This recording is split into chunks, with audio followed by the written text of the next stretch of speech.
Sachs, what do you think about Vivek's unpopular statement? And I'd like to hear whether it's unpopular with the base, but it was certainly unpopular in the room last night, that the climate change agenda is a hoax, which drew a lot of boos. That was weird. Is that a lightning bolt kind of thing to say? Why would he say that? And what's the strategy there? It's like Trump saying he loves coal. And he loves coal miners. It's just pandering. It felt to me a little bit like he was trying to say the agenda is a hoax, meaning like all the ESG stuff is nonsense. Exactly. But it comes across as him saying climate change isn't real and he's got to now deal with the repercussions of saying that. He believes in climate change. It's strategic.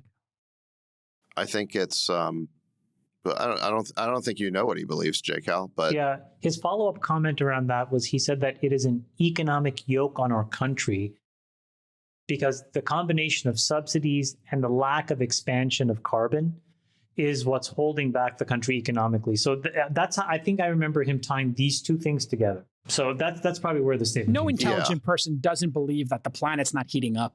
Come on. And that it's not better to go to renewables. That's just... How do you know? Have you looked at the science, J. Cal? Of course I have. Yes, it's massive you've consensus. Gone deep on the science? You know, as deep as a person needs to go. Freeberg, we're not going to have this debate now. You just treat it. Look, it's just something you're supposed to believe in. No, I'm not. I'm not saying that I'm just looking at the statistics of how the planet has gotten warmer. That's it. I will say Sachs is right that it has become a thing that it's like we're all supposed to take as given.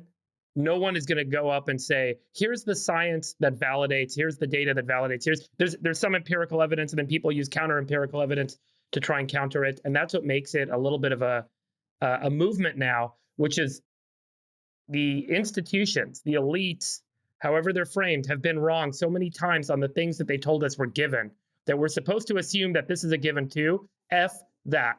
I'm not going to be told what to believe anymore.